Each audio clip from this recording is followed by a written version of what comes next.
कि जब भाई 15-20 हजार रुपए में ट्रांसप्लांट हो रहा है तो क्यों हम लोग 30-40 रुपए पर ग्राफ्ट अपने जेब से खर्च करके ट्रांसप्लांट कराए जब 15-20 हजार में भी ट्रांसप्लांट हो रहा है। और कुछ क्लिनिक 15-20 हजार में भी अनलिमिटेड ग्राफ्ट जब लगा रहे हैं तो क्यों लोग 25-30 रुपए पर ग्राफ्ट देके ट्रांसप्लांट कराए। आप अपने हेयर ट्रांसप्लांट के कॉस्ट को कैसे कम कर सकते हो, उनके साथ स्कैम हुआ है, राइट। और ऐसा एक नहीं, काफी लोगों के साथ हुआ है। मुझे तो 2 लोगों ने अप्रोच किया। तो कहीं ना कहीं ये मेरे हिसाब से लोगों की भी गलती है कि वो जल्दीबाजी में आगे से पैसों को कंसिडर करके अपना ट्रांसप्लांट करवाने का बुकिंग करवा लेते हैं। सौरभ के हेयर ट्रांसप्लांट को 4 महीने पूरे हो चुके हैं और जो ग्रोथ इनकी सिर्फ 4 महीने में आई है। काफी लोगों की ऐसी ग्रोथ 6 से 8 महीने में भी नहीं आ पाती और इसके 2 बहुत बेसिक रीजन है। नंबर 1, जिस टेक्निक से इन्होंने ट्रांसप्लांटेशन करवाया एक बहुत बड़ा रोल प्ले किया है उस टेक्निक ने। नंबर 2 रीजन, इन्होंने नॉन शेवन टेक्निक से अपना हेयर ट्रांसप्लांट करवाया था, जिस वजह से आप जो इनका रिजल्ट देख रहे हो ये सिर्फ 4 महीने का रिजल्ट है। आई नो काफी लोगों को तो ये फेक लग रहा होगा कि 4 महीने में तो जस्ट ग्रोथ आनी स्टार्ट होती है, फिर इस सौरभ के 4 महीने में इतना बेहतरीन ट्रांसप्लांट का रिजल्ट कैसे आया। आज की वीडियो में हम कुछ सीक्रेट रिवील करने वाले हैं इनके हेयर ट्रांसप्लांट को लेके और इनका रिजल्ट आपको करीब से दिखाने वाले और बताने वाले हैं कि क्यों इनका हेयर ट्रांसप्लांट का रिजल्ट एक तो बहुत जल्दी आ रहा है और जिस टेक्निक से इन्होंने ट्रांसप्लांट करवाया उस टेक्निक का खर्चा और उस टेक्निक से आने वाली हेयर लाइन के बारे में हम बात करने वाले। तो वीडियो को आप स्टार्टिंग से लेकर एंड तक जरूर देखिएगा। दोस्तों वीडियो की तरफ बढ़ते हैं। आज बेसिकली सौरभ का रिजल्ट देखने के साथ साथ कुछ ऐसे क्वेश्चन सौरभ से पूछेंगे जो बहुत ज्यादा इंटरेस्टिंग होने वाले हैं। जिन क्वेश्चंस के आंसर जब सौरभ देगा वो आप लोगों के लिए काफी ज्यादा हेल्पफुल होंगे, क्योंकि सौरभ खुद एक पेशेंट है, वो भी एक बार नहीं 2 बार अपना हेयर ट्रांसप्लांट करवा चुका है। तो इसीलिए आंसर्स काफी ज्यादा इंटरेस्टिंग और हेल्पफुल होने वाले हैं। शुरुआत करते हैं पहले क्वेश्चन से। सौरभ, आपको क्या लगता है कि आपको सेकेंड हेयर ट्रांसप्लांट के टाइम ऐसा क्या पता था जो आपको फर्स्ट हेयर ट्रांसप्लांट के टाइम पे नहीं पता था? और जो लोग देख रहे हैं, जो व्यूवर्स देख रहे हैं, जो अपना हेयर ट्रांसप्लांट पहली बार करवाएंगे, उनको वो चीज क्या पता होनी चाहिए जो आपको फर्स्ट हेयर ट्रांसप्लांट के टाइम नहीं पता था? फर्स्ट हेयर ट्रांसप्लांट में जो मेरा एक मेन कंसर्न था कि मेरी हेयर लाइन रिसीड हो गई थी, साइड से बाल बहुत ज्यादा अंदर को चले गए थे, तो मुझे वो एरिया कवर करना था। राइट। मुझे हेयर लाइन ड्रॉ करवानी थी अपनी। उस टाइम मुझे नहीं पता था कि हेयर लाइन कितनी ज्यादा नेचुरल लगती है या डिफरेंट टेक्निक्स क्या क्या होती है। ठीक है, जनरली FUE के बारे में ही सबको पता होता है, FUE FUT, लेकिन FUE के अंदर भी डिफरेंट टेक्निक्स होती है, ये मुझे अब पता चला है। अच्छा, कि FUE के अंदर बहुत सारी टेक्निक हो गई। एक दूसरा, जब मैंने फर्स्ट हेयर ट्रांसप्लांट करवाया था तो मैं क्लिनिक के सिर्फ प्रीवियस रिजल्ट्स देखता था ज्यादा। अच्छा। हेयर लाइन से ज्यादा रिजल्ट देखता था कि हाँ बाल आ गए हैं उस बॉल्ड एरिया में।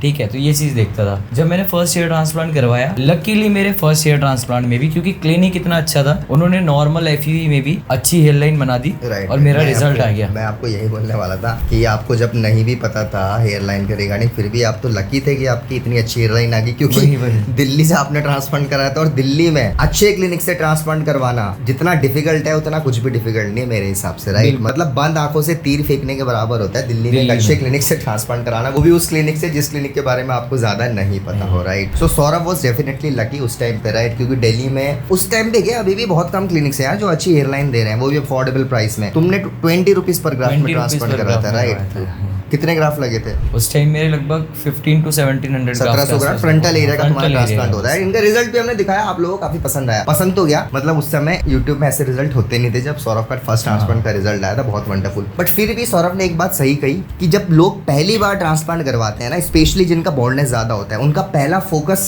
सबसे ज्यादा यही होता है। देखो, 2 चीजों में फोकस होता है। नंबर 1 कॉस्ट, लेकिन जो सेकंड सबसे बड़ा रीजन होता है वो होता है बॉल्डनेस को कवर करना। मतलब जो गंजापन, जिस चीज से काफी टाइम से गुजर रहे हैं बॉल्डनेस, उस चीज को कवर करने पे ज्यादा फोकस होता है, जबकि ऐसा नहीं होना चाहिए। आज की डेट में हेयर ट्रांसप्लांट इतना ज्यादा इनोवेट हो चुका है कि आपको टेक्निक के बारे में भी पता होना चाहिए। आप अपने बॉल्डनेस को छुपाओ, नो डाउट, लेकिन एक अच्छी हेयर लाइन भी तो होनी चाहिए आपकी। और अच्छी हेयर लाइन एक अच्छी टेक्निक से ही आती है और एक अच्छे क्लिनिक से ही आती है, राइट। लेकिन जब पहली बार लोग ट्रांसप्लांट करवाने का प्लान करते हैं तो बहुत जल्दीबाजी में ये सब होता है, राइट, कि मतलब मेरे बजट में कोई क्लिनिक मिल जाए और उस क्लिनिक के 2-4 रिजल्ट देख लिए, भाई सर में बाल आ रहे हैं, रिजल्ट आ रहे हैं, तो मैं भी वहां से ट्रांसप्लांट करवा लेता हूँ। और अनफॉर्चुनेटली बहुत कम लोगों का एक नेचुरल रिजल्ट आ पाता है। तो सौरभ ने ये बात अच्छी बोली कि आपको फर्स्ट ट्रांसप्लांट के टाइम 2 चीजें नहीं पता थी, राइट। एक तो टेक्निक, तो आपको पता होनी चाहिए अगर आप पहली बार ट्रांसप्लांट करवाने का प्लान कर रहे हो। सेकंड नंबर, आपने क्या बताया? हेयर लाइन पे जो मेन फोकस होता है, जैसे पहले मेरा फोकस क्या था जनरली कि बॉल्डनेस कवर हो जाए मेरा, लेकिन फिर मुझे पता चला कि हाँ हेयर लाइन लकीली मेरे को अच्छी मिल गई, लेकिन उस टाइम मेरा मेन कंसर्न ये नहीं था। बॉल्डनेस लेकिन था, right? अब मुझे पता है कि हाँ हेयर तो लाइन टेक्निक्स राइट, इन्होंने बताया कि आपको टेक्निक के बारे में भी पता होना चाहिए। लेकिन सौरभ मैं आपको बताता हूँ, जो आपने सेकंड ट्रांसप्लांट कराया था, वो वीडियो डाली थी हमारे चैनल पे, वीडियो डाली थी, 80% कमेंट्स तो पॉजिटिव थे, उनको पता था, वो आपको काफी टाइम से फॉलो कर रहे थे, उनको पता था आपका रिजल्ट ऑलरेडी इतना अच्छा आया। लेकिन 20% कमेंट्स ऐसे भी थे कि भाई जब तुम्हारा रिजल्ट अच्छा आ गया, जो कि मैंने भी आपको उस समय बोला था राइट, कि तुम्हारा रिजल्ट अच्छा आ गया, तुम्हारी हेयर लाइन इतनी नेचुरल आ गई, इतनी अच्छी डेंसिटी आ गई, तो क्यों सेकंड ट्रांसप्लांट करवा रहे हो? मतलब ये चीजें तो काफी लोगों को डिमोटिवेट भी कर देंगी ना, कि यार 2-3 साल पहले तो ट्रांसप्लांट कराया था, इतना अच्छा रिजल्ट भी आ गया, अब दोबारा ट्रांसप्लांट करवाना पड़े, जिंदगी भर यही करवाना है। तो सेकंड ट्रांसप्लांट बेसिकली क्यों करवाने का प्लान किया? देखो मैं आपको बताता हूँ कि जनरली जब मैंने अपना फर्स्ट हेयर ट्रांसप्लांट करवाया था, तो मेरा जो बॉल्ड एरिया था, जो ज़्यादा बॉल्ड दिखता था, जैसे साइड्स ज़्यादा बॉल्ड दिखती है जनरली जब बॉल्डनेस आता है, रिसीडिंग तो वो हाँ, तो वो कवर हो गया था मेरा। लेकिन 1-2 साल बाद मुझे ऐसा लगा कि मेरा रिजल्ट अच्छा आ गया, लोगों को भी रिजल्ट पसंद आया है, लेकिन मुझे कहीं ना कहीं ऐसा लगा यार अगर मैं 1-8 सेंटीमीटर या 1.5 सेंटीमीटर और आगे अगर अपनी हेयर लाइन बढ़वाता हूँ ना, तो ये और बेहतर लगेगी, मुझे ऐसा लगा पर्सनली। फिर मैंने इसके ऊपर वीडियोस डाली। जनरली उस टाइम पे मोर देन 90% कमेंट्स वीडियोस में यही थे कि भाई करवा लो, सूट करेगी, हेयर लाइन थोड़ी और आगे बढ़वाओ। फिर मैंने अपना ट्रांसप्लांट करवाया। उस टाइम आपको भी डाउट था कि पता नहीं कैसी लगेगी हेयर लाइन, ठीक है, पता नहीं कैसी लगेगी, लेकिन बिलीव मी, मैं सीरियसली मुझे खुद अब और बेहतर लग रही है अपनी हेयर लाइन। और रही बात फर्स्ट सेकंड करवाने की, कि सेकंड हेयर ट्रांसप्लांट करवाया, तो बहुत सारे सेलिब्रिटीज हैं। रणवीर कपूर अपना 2-3 बार हेयर ट्रांसप्लांट करवा चुके हैं, सलमान खान ने बहुत बार करवाया, ठीक है। और मुझे रणवीर का ज्यादा पसंद आता है रिजल्ट उसका, क्योंकि उन्होंने अपनी हेयर लाइन थोड़ी सी और एक्सटेंड करवाई। तो कई बार ऐसा होता है कि जो हमारा डिसीजन होता है कि थोड़ी और एक्सटेंड करवाऊंगा अच्छी लगेगी, तो वो कई बार सही होता है, मुझे ऐसा ही लग रहा है। तो मतलब आप कहना चाह रहे हो वो रिक्वायरमेंट नहीं थी आपकी, बट वो अंदर से एक फीलिंग आई थी कि यार 1-1.5 सेंटीमीटर बढ़ाता हूँ, थोड़ा लुक और एनहेंस होगा और अच्छी लगेगी हेयर लाइन। ये काम तो आप लोगों का है। देखो मैंने तो पहले ही बोल दिया था कि इनको जरूरत नहीं है ट्रांसप्लांट की, जब इनके साथ वीडियो बनाया था सेकंड ट्रांसप्लांट से पहले। अभी ठीक लग रहा है, 4 महीने में ग्रोथ तो अच्छी है नो डाउट, लेकिन मैं अगर हेयर लाइन की बात करूं तो ठीक है, हेयर लाइन अच्छी है।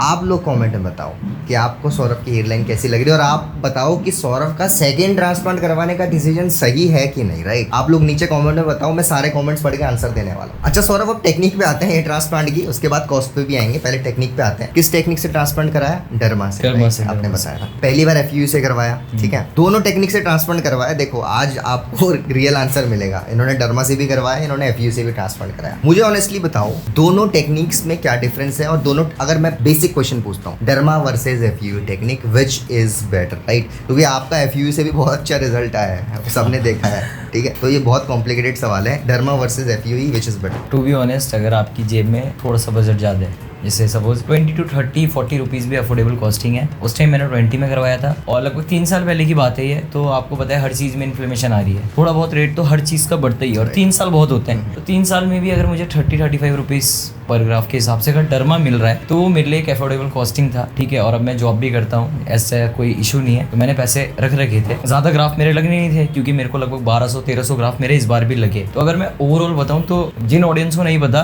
देखा जाए तो मेरे 2700 ग्राफ्स टोटल लग चुके हैं, पहले और सेकंड मिला के, फर्स्ट और सेकंड मिला के। तो मैंने डर्मा से करवाया इस बार, मेरे को डर्मा ज़्यादा बेहतर लगा। रीज़न बीइंग कि जैसे हेयर ट्रांसप्लांट में इनोवेशन होते जा रहे हैं, हो सकता है आज से 2-3 साल बाद और बेहतरीन टेक्निक्स आए और ज़्यादा अच्छी हेयर लाइन लोगों को मिले, ठीक है। तो वही है, थोड़ा इंस्ट्रूमेंट वगैरह का फ़र्क पड़ता है कि थोड़े एडवांस इंस्ट्रूमेंट यूज़ होते हैं। और ऑफ कोर्स जहाँ पर जैसे पहले पेट की पथरी के लिए भी पूरा पेट चीरना पड़ता था, ठीक है, अब लेज़र होता है। तो जैसे जैसे इंस्ट्रूमेंट इनोवेट होते हैं, तो टेक्निक्स में भी फ़र्क पड़ता है। और ऑफ कोर्स अगर अच्छे इंस्ट्रूमेंट यूज़ हो रहे हैं, तो वहाँ पर हेयर लाइन में भी थोड़ा बहुत इंप्रूवमेंट तो होगी ही होगी, ऑफ कोर्स, ये तो क्लियर है। नहीं, बट लोगों के मन में सवाल आता है ना, कमेंट में पूछते हैं कि जब भाई 15-20 हज़ार रुपए में ट्रांसप्लांट हो रहा है, तो क्यों हम लोग 30-40 रुपए पर ग्राफ्ट अपने जेब से खर्च करके ट्रांसप्लांट कराए, जब 15-20 हज़ार में भी ट्रांसप्लांट हो रहा है। और कुछ क्लिनिक 15-20 हज़ार में भी अनलिमिटेड ग्राफ्ट जब लगा रहे हैं, तो क्यों लोग 25-30 रुपए पर ग्राफ्ट देके ट्रांसप्लांट कराएं? इसके ऊपर मैंने एक वीडियो बनाई थी, पूरा चैट भी रिवील करा था। अच्छा, पूरा चैट, इवन वीडियो में दिखाया है मैंने कि कैसे मैसेज आते हैं। जनरली पहले मेरे को बोला गया 28,000 रुपये में, उस टाइम मैं अपना सेकंड ईयर ट्रांसप्लांट का सोच रहा था अपना। तो उस टाइम मैंने जनरली ये वीडियो बनाई ही इसलिए थी, मैंने उनसे चैट ही इसलिए करी थी ताकि मैं ऑडियंस को बता सकूँ कि क्या चल रहा है मार्केट में, खासकर दिल्ली जैसे एरिया में। तो 28,000 रुपये में मेरे को अनलिमिटेड ग्राफ बोला।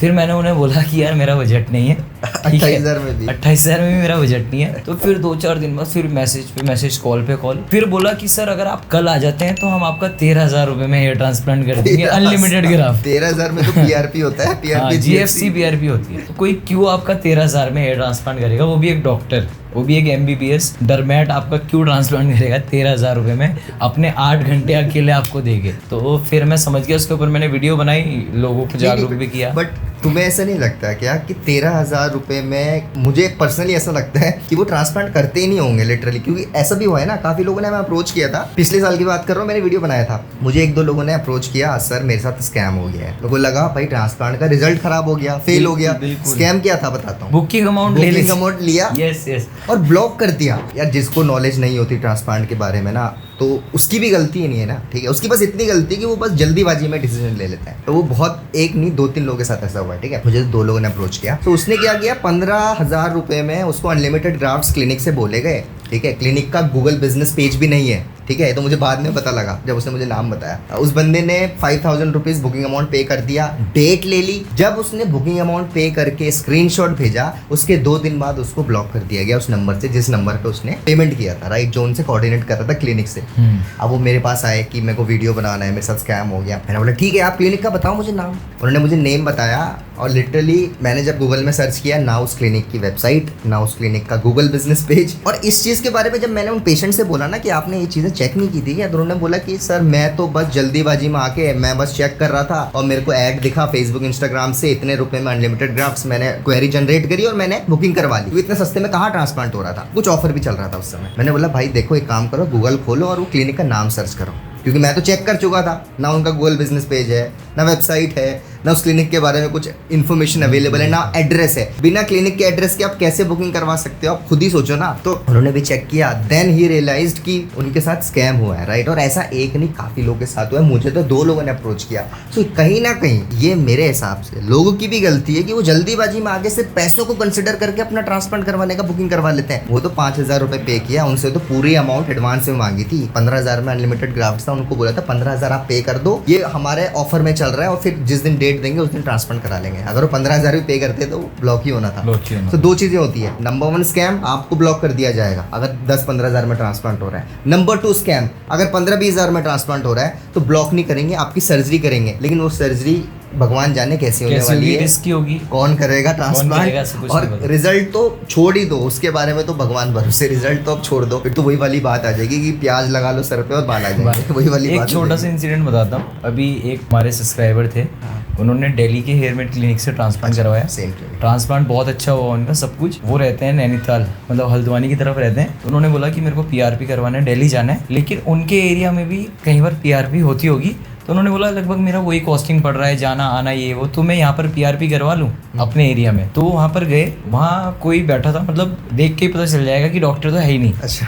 फिर उस बंदे ने बोला कि पहले आप मुझे अपना ब्लड दीजिए उनको, फिर वो कहीं और जाके उसको, जैसे प्लाज्मा अलग करते हैं मशीन में, कहीं और से वो करके लाएंगे, फिर मैं यहाँ पर आपको पीआरपी दूंगा। ऐसा करके बोला। तो मतलब लगा लो, ट्रांसप्लांट तो बहुत बड़ी बात है, पीआरपी भी फर्जी तरीके से फर्जी लोग दे दे रहे हैं आजकल। क्योंकि वही है ना, 4-5 हज़ार रुपए अगर किसी के बन जाए तो उसमें वही वाली बात है। जिसको फ्रॉड करना है उसका काम ही फ्रॉड करना है, ठीक है, वो तो करेगा अपना काम। इमोशंस को थोड़ा साइड में रखो, आप फंडामेंटली सोचो थोड़ा दिमाग से। 10-15 हज़ार में कोई कैसे ट्रांसप्लांट कर सकता है, राइट। इतने में तो जीएफसी ट्रीटमेंट होता है, थिंक अबाउट इट ना। तो अगर आप थोड़ा दिमाग से सोचोगे ना तो क्लैरिटी आपको मिलेगी, ठीक है। आप जो रिजल्ट देखते हो हमारे चैनल में, ऐसे नहीं आते ये रिजल्ट, इसमें अच्छी टेक्निक्स यूज होती है, अच्छी जगह से ट्रांसप्लांट होता है, तब जाके रिजल्ट आते हैं, राइट। 10-15 हज़ार में ऐसे रिजल्ट आएंगे ना, तो इंडिया में जिसको ट्रांसप्लांट की जरूरत नहीं भी होगी वो भी ट्रांसप्लांट करवा के बैठा होगा और एक्टर बन के बैठा होगा, राइट। इसीलिए हमें हमेशा बोलते हैं लाइफ में एक बार ट्रांसप्लांट कराओ और अच्छे से ट्रांसप्लांट कराओ। तुम्हें नहीं आया था कोई ऐसा ऑफर 10-15 हज़ार में कर लो? मुझे आया था ना, मैंने बताया ना कि अच्छा वही वाला, उसमें हाँ, मैंने जानबूझ के चैट करी थी। मैंने चैट इसलिए करी थी ताकि मैं अपनी ऑडियंस को जो मुझे देख रही है उनको अवेयर कर सकूं कि क्या चल रहा है मार्केट में और किस चीज से आपको बचना है। क्योंकि कानपुर वाला इंसिडेंट भी उसी टाइम हुआ था ना, उस बंदे की ब्लड रिपोर्ट्स वगैरह देखी गई, कुछ भी नहीं देखा गया था। वो बहुत अनफॉर्चुनेट था लोगों के लिए भी, इसलिए मैंने वो वीडियो बनाया स्पेशली। क्योंकि बहुत कमेंट आ रहे थे कि आप कुछ बोल नहीं रहे हो उस इंसिडेंट में, आप वीडियो नहीं बना रहे हो। तो मैंने सोचा था वीडियो बनाऊंगा, लेकिन तरीके से लोगों को दिखाऊंगा कि कैसे फंसाया जाता है। अच्छा, एक और क्वेश्चन, आपने ट्रांसप्लांट पहला कौन सी एज में करवाया था? 24 रनिंग 20। मैंने 21 में ट्रांसप्लांट कराया था। हम दोनों ने मतलब सेम एज ग्रुप में ट्रांसप्लांट कराया। मैं आपसे पूछना चाहूंगा, यंग एज में ट्रांसप्लांट करवाना वाज अ गुड डिसीजन और नॉट? बिल्कुल, मेरे को ऐसा लगता है अगर आप 18-20 प्लस हो और आपका बॉल्डनेस अच्छा खासा है कि मतलब आप लो कॉन्फिडेंट फील कर रहे हो लोगों के सामने, हेयर लाइन रिसीड हो गई है, तो इसी एज में तो आप ट्रांसप्लांट करवाओगे। आफ्टर 40 ट्रांसप्लांट करवा के क्या फ़ायदा? आफ्टर 30 लोगों की शादी हो जाती है 30-32 में, उसके बाद आप ट्रांसप्लांट करा के। जनरली जब मैं पूछता हूँ किसी मैरिड पर्सन से ना, तो बहुत लोगों को शौक होता है शादी के बाद भी ट्रांसप्लांट करवाने का, लेकिन कई लोग ऐसा बोलते हैं यार अब तो शादी हो गई, बच्चे हो गए, अब करवा के क्या करेंगे। तो जनरली मेरे को लगता है कि यंग एज जो 20 to 30 में लाई करता है, और अगर रिसीडिंग हेयर लाइन का प्रॉब्लम है तो करवा लो भाई, सोचने की तो बात ही नहीं है। आयुष्मान को देख लीजिए आप, पंकज को देख लीजिए, इवन मनीष, ये सारे यंग ही तो है और इन्होंने सही एज में ट्रांसप्लांट करवाया और रिजल्ट बेहतरीन आ रहा है और अब खुश है, कॉन्फिडेंस बहुत ज़्यादा बूस्ट हो चुका है और अभी यंग एज में है। यंग एज में लोग ज़्यादा लोगों से मिलते हैं, बहुत सारी चीज़ें होती है। नहीं, मैंने क्वेश्चन इसलिए पूछा क्योंकि जब मैंने ट्रांसप्लांट कराया था तो हमारे बहुत कमेंट्स आया करते थे कि भाई तूने करवा तो लिया, तेरा रिजल्ट भी आ जाएगा, बट 1-1.5 साल में पुराने बाल झड़ जाएंगे। बट आज 8 साल हो चुके हैं, पुराने बाल वही इसको भी कमेंट आया था आई गेस कि पिछले वाले बाल झड़ जाएंगे, अभी भी अच्छे मेंटेन है। बिल्कुल क्राउन एरिया के भी एज इट इज़ है, लेकिन मुझे ऐसा लगता है मेरे बाल नहीं जाने वाले। अच्छा, ना मेरे क्राउन के बाल जाएंगे, ना मेरे जो मिड स्कैल्प के बाल है वो जाएंगे, मुझे ऐसा लगता है। चिपका रखेंगे नहीं, मुझे मतलब पता चल जाता है ना यार कि थोड़े बहुत जैसे थिनिंग भी आ जाती है, बहुत सारी चीज़ें होती है। स्टिल अब तक पहले 3-3.5 साल पहले करवाया था फर्स्ट हेयर ट्रांसप्लांट, 3.5 साल हो चुके हैं, उसके बाद कोई दिक्कत आई नहीं है अब तक। और नहीं यार, कॉन्फिडेंस होनी अच्छी बात है। खैर वो तो वक्त बताया है जाएंगे कि नहीं जाएंगे। मुझे लगता है जाएंगे, मुझे लगता है पर्सनली पुराने बाल जाएंगे, आज नहीं गए 10 साल बाद जाएंगे। तो फिर डोनर एरिया तो अभी अपना बहुत बचा है, लेकिन ऐसा नहीं कि कभी नहीं जाएंगे। डोनर एरिया अपना बहुत बचा है, अभी करवा देंगे, कोई बात। अच्छा, आप आते हैं कॉस्टिंग पे। आप अपने हेयर ट्रांसप्लांट के खर्चे को कैसे कम कर सकते हो? क्योंकि खर्चा तो बताते रहते हैं, इतना ट्रांसप्लांट हुआ मेरा, इतने में हुआ, इस टेक्निक से कराया, इसका इतना खर्चा है। आप अपने हेयर ट्रांसप्लांट के कॉस्ट को कैसे कम कर सकते हो? अब क्या बताना चाहोगे? जनरली अगर आप लोगों को कॉस्टिंग कम करनी है तो 2 चीज़ों का ध्यान रखना। एक तो बहुत ज़्यादा लो कॉस्टिंग पे मत जाना, क्योंकि वहाँ पर मैंने वीडियोस भी बनाई है, बताया है कि वो स्कैम होता है। अगर आपके एरिया में कोई अच्छा क्लिनिक है, आपको ऐसा लगता है, उसके प्रीवियस रिजल्ट देखिए, उनकी कॉस्टिंग देखिए। आज की डेट में भी 20 to 50 रुपीज़ पर ग्राफ के बीच में एक बहुत ही अफोर्डेबल कॉस्टिंग है और बहुत अच्छा ट्रांसप्लांट हो सकता है। लोगों को जनरली ऐसा लगता है कि जैसे एलविश यादव ने अपना ट्रांसप्लांट करवाया, बहुत सारे सेलिब्रिटीज़ ने अपना ट्रांसप्लांट करवाया, उसी कॉस्टिंग में बहुत अच्छा रिजल्ट आ सकता है, लेकिन ऐसा नहीं होता है। जहाँ से एलविश यादव ने अपना ट्रांसप्लांट करवाया है, तो एक सब्सक्राइबर थे, उनका कॉल आया था मुझे कुछ दिन पहले, तो उनको ये बोला गया कि 100 रुपीज़ पर ग्राफ के हिसाब से कॉस्टिंग पड़ेगी और उनके 3000 ग्राफ लगने थे, तो आप लगा लीजिए लगभग 3 लाख से ऊपर, 4 लाख के आसपास उनका खर्चा आता। लेकिन उनको ये बोला गया कि 100 रुपीज़ भी तब लगेगा आपको कॉस्टिंग, उसमें आपको 5 से 6 साल एक्सपीरियंस डॉक्टर मिलेंगे सिर्फ, क्योंकि उन्होंने एक रेपुटेशन, एक सेलिब्रिटी को खड़ा करके एक रेपुटेशन बना दी और बोला कि वरना अगर आपको हमसे करवाना है अपना ट्रांसप्लांट तो आपको 500 रुपीज़ पर ग्राफ कॉस्टिंग लगेगी, तो आप लगा लीजिए। एनीवेज, ये तो चलो कॉस्टिंग की बात है, लेकिन अगर सपोज अफोर्डेबल में जाते हैं, फिर हमें कम करवानी है अपनी कॉस्टिंग। देखो, अफोर्डेबल में मेरे को ऐसा लगता है कि 10-15 हज़ार रुपए में आज की डेट में हेयर ट्रांसप्लांट सर्जरी अगर कोई कर रहा है तो वो तो फ्रॉड ही है। क्लिनिक की लोकेशन, सबसे इंपॉर्टेंट, लोकेशन की क्लिनिक कहाँ खुला है, क्योंकि गली नुक्कड़ में खुले हुए क्लिनिक अक्सर स्कैम करते हैं, क्योंकि वो लोगों की नज़र में नहीं आते, पुलिस की नज़र में नहीं आते, बहुत सारी चीज़ें।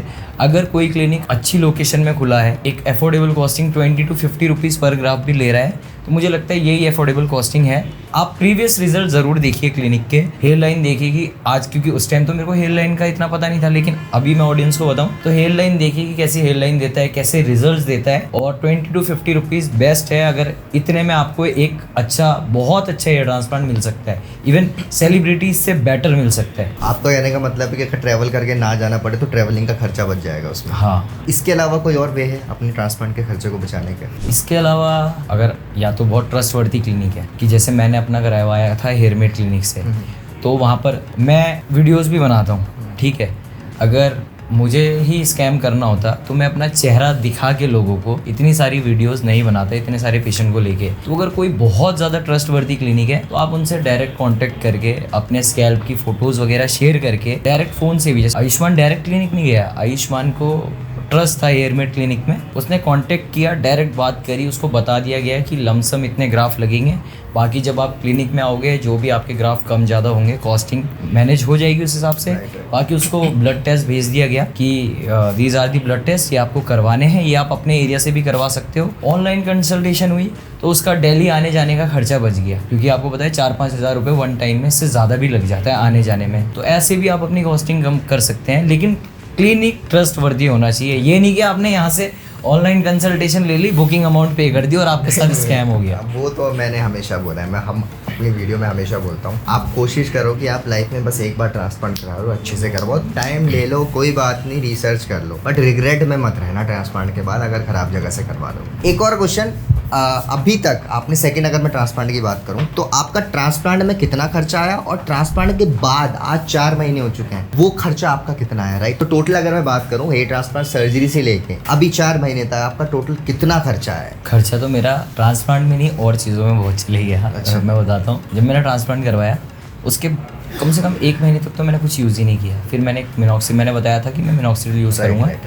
तो मैं मिनॉक्सिडिल यूज़ करने लगा और मैं 1 टाइम ही यूज़ कर रहा था। तो 60 ml का मिनॉक्सिडिल है, 1 ml वगैरह मैं यूज़ करता था, 1 ml या उससे भी कम, 2 महीने एक मिनॉक्सिडिल चल जाता है। तो ट्रांसप्लांट के बाद का खर्चा मेरा सिर्फ देखा जाए अब तक 4 महीने हुए हैं, तो 2 महीने मेरे को मिनॉक्सिडिल यूज़ करते हुए भी नहीं हुआ अभी, तो 700-800 रुपये भी खर्चा नहीं आया है। खर्चा मेरा आया था, मेरा एक हैमस्ट्रिंग का ऑपरेशन हुआ था, उसमें मेरा खर्चा आया था। जनरली लोगों को लगता है कि आपने ट्रांसप्लांट करवा दिया, उसके कई टाइम बाद तक आप कुछ नहीं करवा सकते या कोई अदर ट्रीटमेंट ये वो, लेकिन ट्रांसप्लांट के जस्ट 1.5-2 महीने बाद मेरा हैमस्ट्रिंग का ऑपरेशन हुआ था। उसके बाद थोड़ा मैं रेस्ट में रहा, उसके बाद मेरी कंडीशन इतनी ख़राब हो गई थी, आप लोग देख सकते हैं, मैं एडमिट हो गया था, मेरे को वायरल हो गया था बहुत, मतलब 105-106 ग्रेड तक मेरा फीवर जा रहा था। उस टाइम मेरे बाल भी बहुत झड़ रहे थे, तो भी मैंने चिंता नहीं करी कि यार, मेरे को पता था कि यार ये टेम्प्रेरी है, क्योंकि उस टाइम आपकी बॉडी वीक रहती है बहुत ज़्यादा। अभी लोगों को दिख भी रहा है कि मेरा वेट भी बहुत ड्रॉप हो चुका है, लेकिन वो टेम्प्रेरी चीज़ें हैं। ट्रांसप्लांट का रिजल्ट आपका आएगा, आप अपनी, जैसे मैं प्रॉपर डाइट में आ चुका हूँ, सब कुछ है, तो ये चीज़ है। ट्रांसप्लांट के बाद मेरा बालों के लिए कोई खर्चा नहीं आया। अच्छा, उसके बाद आपको कोई खर्चा? 500-700 रुपये का मिनॉक्सिडिल लिया था और स्टिल अब तक चल रहा है। और ट्रांसप्लांट में कितना खर्चा आया था? ट्रांसप्लांट में मेरा लगभग, मेरे 1200 ग्राफ लगे थे, तो लगभग मेरा 35-36 हज़ार रुपये खर्चा आया था डर्मा टेक्निक से। क्या कितना रुपए पर ग्राफ बैठ रही है? आप लगा 35 रुपीज़ के आसपास। कॉस्टिंग के बारे में बात कर ली, सौरभ का 4 महीने का रिजल्ट देख लिया, वीडियो ऑलरेडी काफ़ी लंबा हो गया, तो वीडियो को यहीं कंप्लीट करते हैं। अभी 6 महीने का रिजल्ट भी हम इनका दिखाएंगे, जो कि सबसे ज़्यादा इंटरेस्टिंग रहेगा। 6 महीने का रिजल्ट इनका सबसे ज़्यादा इंटरेस्टिंग रहने वाला है, क्योंकि उसमें एक्जैक्ट हेयरलाइन पता लगेगी डर्मा से कैसी आती है। नीचे कॉमेंट में बताओ वैसे आपको इनके 6 महीने का रिजल्ट का वेट है कि नहीं, और अगर आप इनकी रियल टाइम अपडेट देखना चाहते हो तो मैं इनके चैनल का लिंक अपने नीचे डिस्क्रिप्शन में डाल रहा हूँ। चैनल में जाओ, वीडियो लाइक्स करो, इसके चैनल को सब्सक्राइब करो, ताकि ये रियल टाइम अपडेट जो इनकी होगी वो आपको मिलते रहे। उम्मीद करता हूँ आपको आज की वीडियो दोस्तों पसंद आई होगी। अगर आपको आज की वीडियो पसंद आए तो हमारी वीडियो को लाइक करिए, फ्रेंड्स के साथ ज्यादा से ज्यादा शेयर करिए, एंड अगर आप फर्स्ट टाइम चैनल में आए हैं, चैनल को सब्सक्राइब कर दीजिए। आने वाले टाइम में बहुत सारे ऐसी वीडियोस लाने वाले हैं जिनकी नोटिफिकेशन डायरेक्टली आपके फोन में पहुंच जाएगी। Thank you so much for watching guys.